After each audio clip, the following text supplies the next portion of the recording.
Hello everyone again and welcome back to a math lesson from Mrs. Helow. And I am doing this again from my dining room, which I am super excited that I'm able to do this from my house.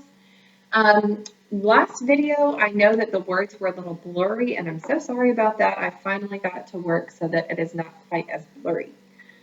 Today we are doing lesson 13.3. But we're going to start in our math journal, and I'm right after the page where it says area. So this is my page 65. So you should be somewhere around page 65.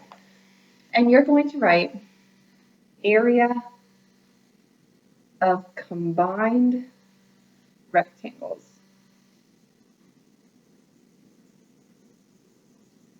Okay. Area of combined rectangles. So we know based on last lesson that area equals base times height. We've already learned that. We know that that is the rule for area. So this lesson is when there's actually two shapes combined into one. So I'm going to write when two or more, I guess there could be more, two or more rectangles are combined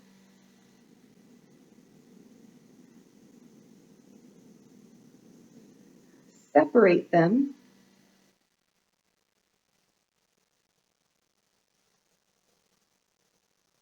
and find the area of both. So you might think that that might, or I should say both slash all. You might think that that sounds confusing, but when we start to do these examples, you'll know exactly what I mean by that. All right, example one. I'm going to have a shape here that kind of goes down over, and then uppercase L bubble letter type shape. And on this side, it's 7 centimeters tall. This side is 6 centimeters wide.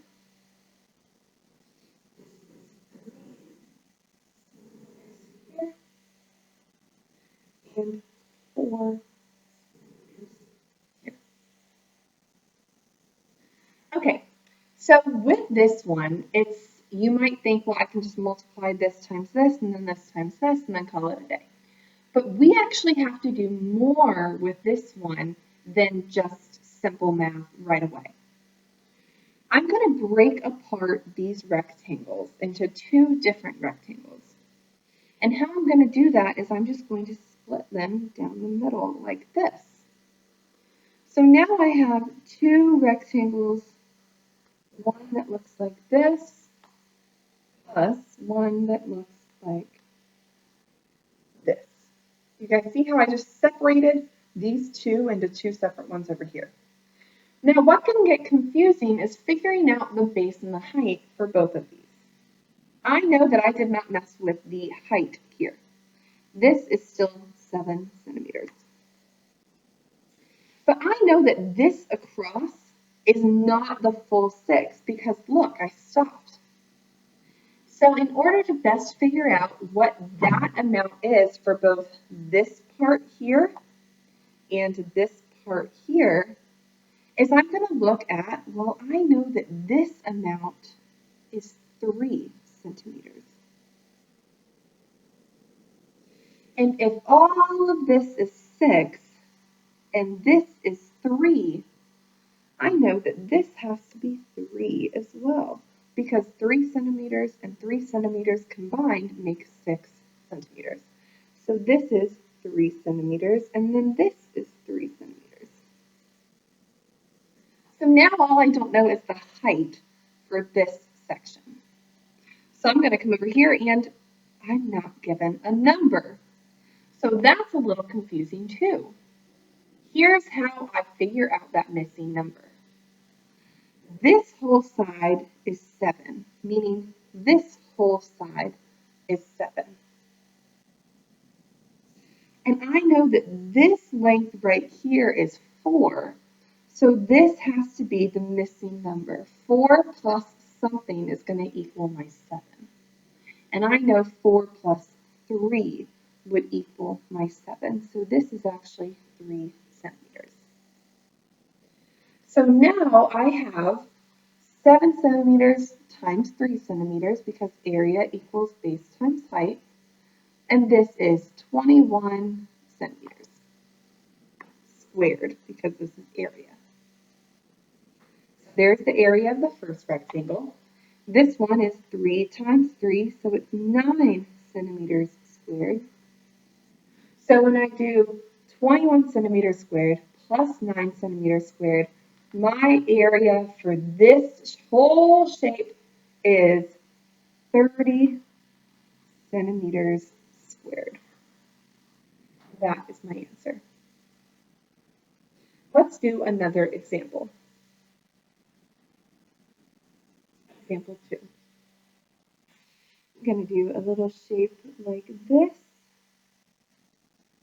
A funky looking one.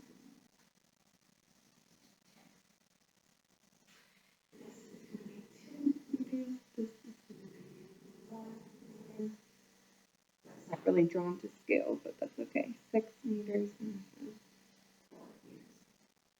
Okay, so again, let's break these apart. I can break this apart multiple ways. I can break it apart this way and then have this rectangle and this rectangle, or I can do it this way, and this way might be easier for this one. So now I have a big rectangle up top that looks like this, and then I have a small one on the bottom that looks like that. I'm going to add those two together. This one's actually pretty easy, and I really don't need to break them apart just like this, but I will for the sake of the problem. Because I know that this one is 6 meters across and 4 meters tall. And since area equals base times height, I know that this one is 24 meters squared. So this is 24 meters squared. And this bottom one, they actually give me those dimensions too. I don't have to do any subtracting or anything. It's 2 meters by 1 meter. So my area here is 2 meters squared. So when I add up both of those, 24 meters squared plus 2 meters squared, I get a total of 26 meters squared. And that is my area of this figure. Okay, so let's do one more example on this page. Example 3. This one I'm going to do a super funky shape where it looks like this.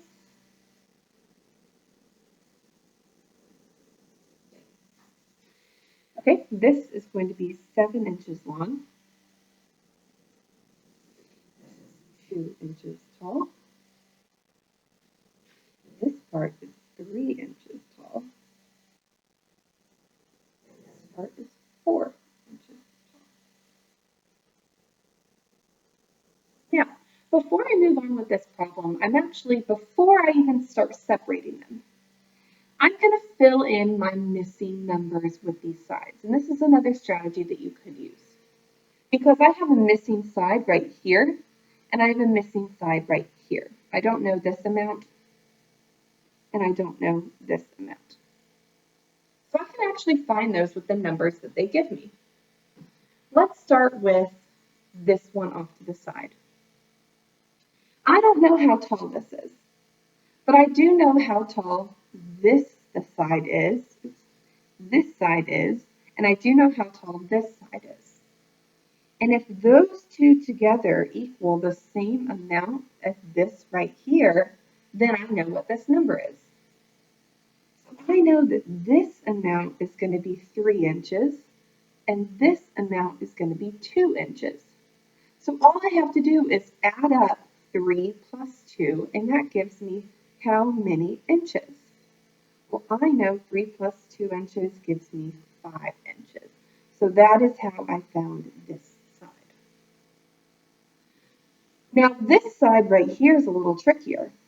I know that this whole length right here is 7 inches.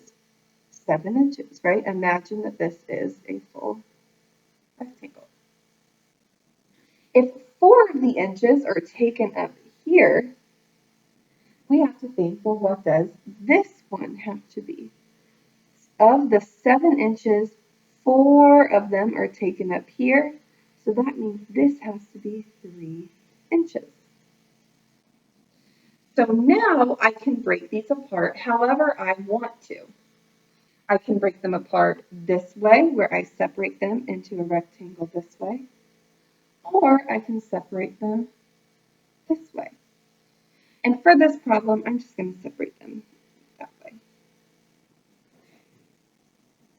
So now I can focus on this rectangle first. This one I do not do 4 times 5 because 5 is this whole length. I'm only trying to find this length and this length. So I'm actually doing 4 times 3 inches and I get 12 inches squared for that rectangle. Now for this one, I have to do 7 because that's my base. And my height, is my height 5? No, my height is 5 if I do this whole thing right here.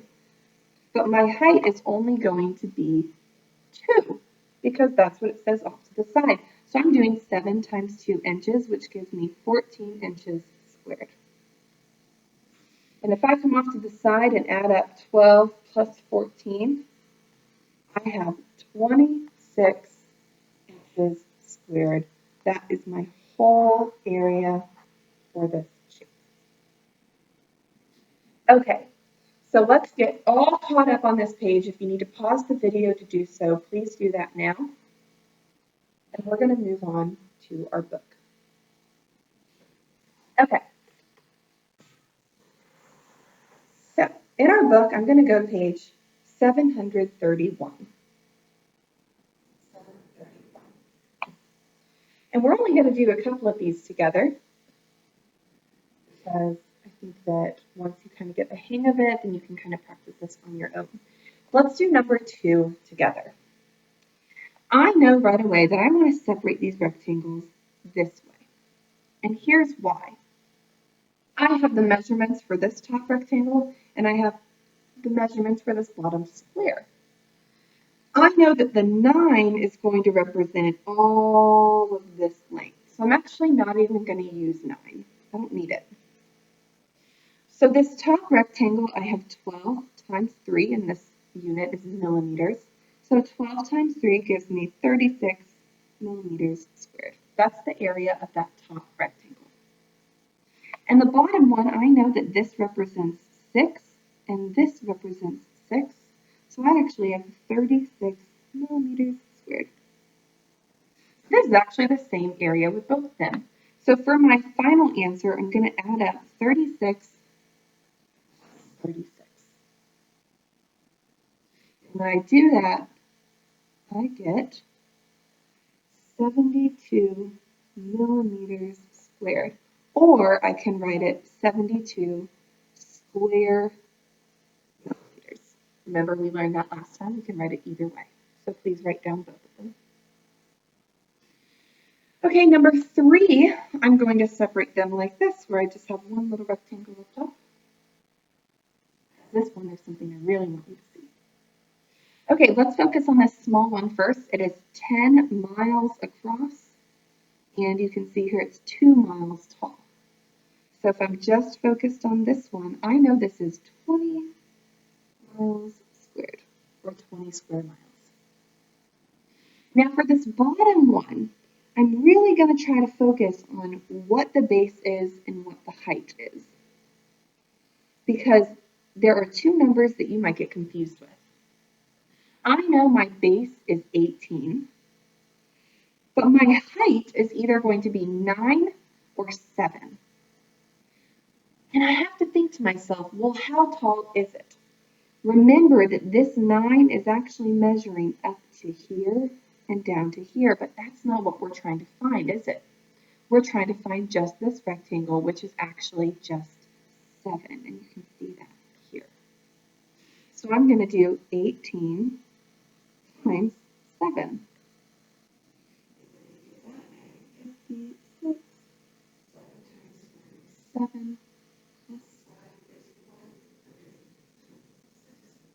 I have 126 miles squared. So now I'm going to add up 126 plus 20, and I have 146 square miles, or 146 miles squared. Okay, and this is the last one that we are doing. It might be a little confusing, so we're going to definitely do this together. So I'm going to cut this one across like this, because now look what I have here. I have not two, I have three rectangles. 1, 2, 3.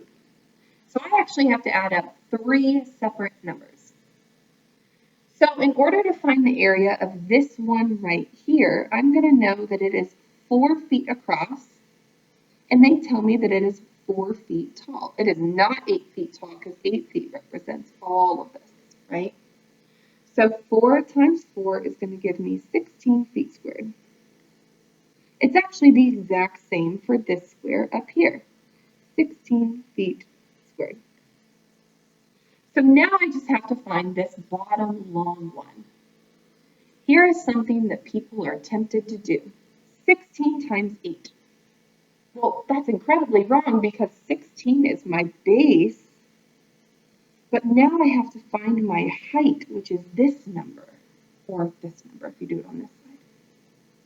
And in order to find my height, I know it's not 8 feet, because 8 feet takes up this whole area. So I actually have to use these numbers and figure out this unknown number here. If this is 4 feet, then this has to be how many? To make up 8 feet, this is 4. This actually has to also be 4 feet. So I have to do 16 times 4. When I do that, I get 64 feet squared. So I have to go off to the side now and do 64 plus 16 plus 16. 6 plus 4 is 10, plus 6 16. And then I have 6 plus 7 plus 1, that's 7, 8, 9, 96. So the answer here is my area equals 96 feet squared, or 96 square feet. They mean the same thing. Okay, for this lesson, on page 733, I need you to circle numbers 2, 3, 4, and 5, and then 1, 2, 4, 5, 6 on the back. When you are done with that, take a picture of just those 2 homework pages and upload them to Schoology, so I know that you guys were able to complete it. Thank you so much for watching. Again, if you have any questions, please feel free to call me. That's why I'm here, and I miss all of you. Goodbye.